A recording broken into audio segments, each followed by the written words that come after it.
This icebox cake tastes like s'mores indoors with no campfire needed.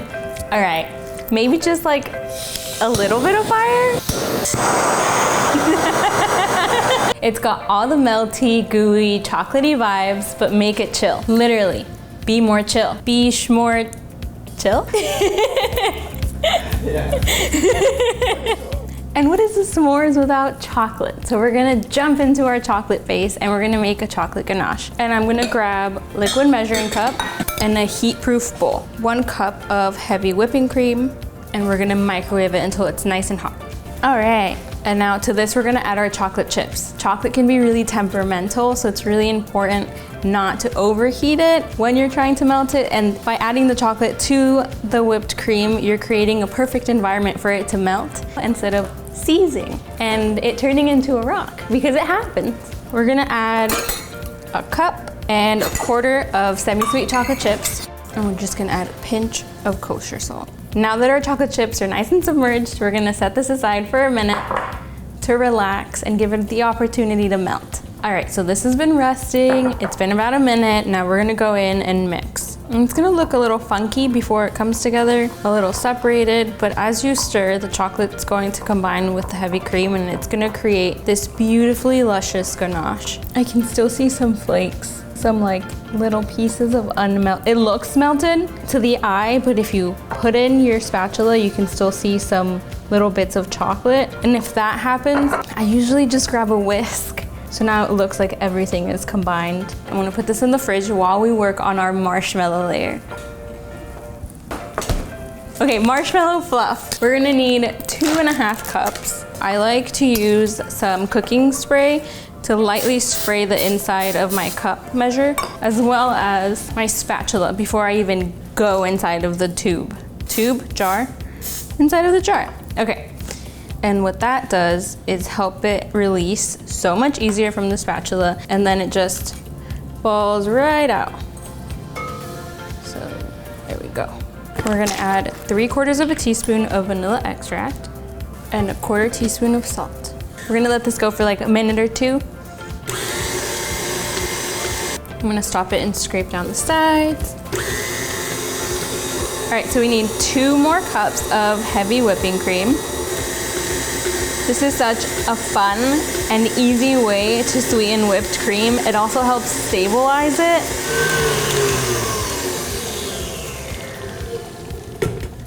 All right, so it's about soft peaks here. So if I were to take this off and go like this, it still kind of falls right back onto itself, and we want it to hold its shape and give us like this really pretty peak, and it's just not doing that yet.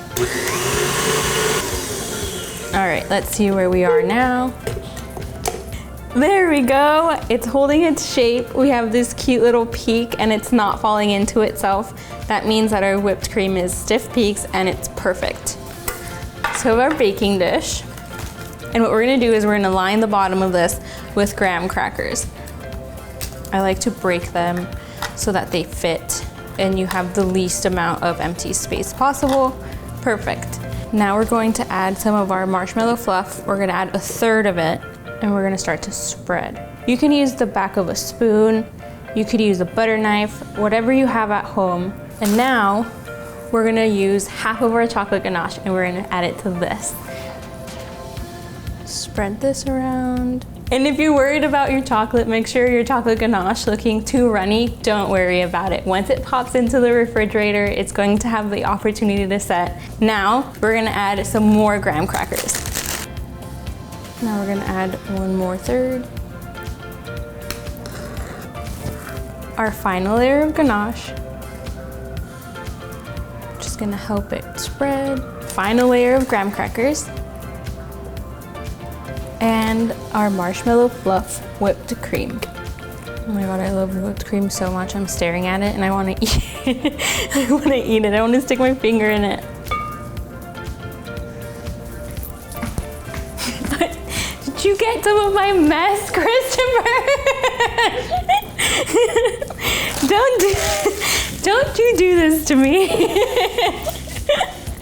All right, so now this is gonna go into the refrigerator for 5 hours. You could even make this ahead of time and let it sit overnight. If you're making this the day prior, make sure to cover it with plastic. Otherwise, if you're gonna eat it in 5 hours, don't even bother. And now we wait. You can't have a s'mores icebox cake without some toasted marshmallows. To me, that's like the best part.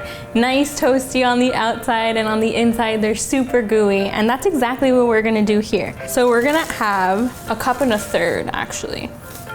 We're gonna spread these out onto a sheet pan and then separate any of the ones that are stuck together. And with a torch, we're gonna give these a light toast.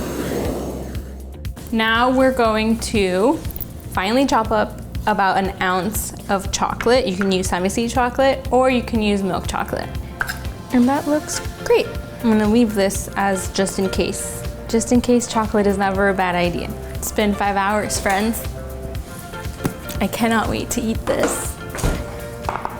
Let's get to topping. We're gonna add some of our marshmallows. We're gonna get a graham cracker and we're gonna smash it. Now our chocolate. This is the best part. Now we get to cut into this. I like to work with a hot knife when I'm cutting into anything whipped cream, chocolate, or anything that has like ladyfinger, cookie, even a cake. I will cut with a hot knife with a cake. So I'm gonna use my torch. Now we're gonna cut right into it.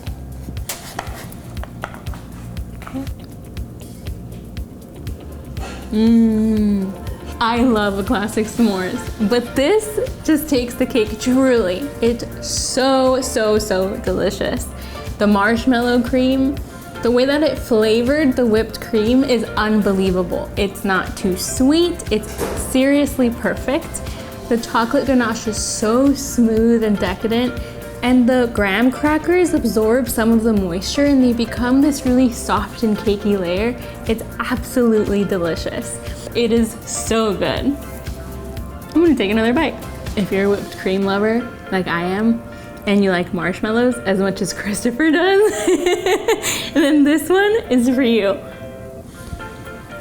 Who needs a normal s'mores anyway? Icebox cake. I'm not much of a camper, and now I don't have to be.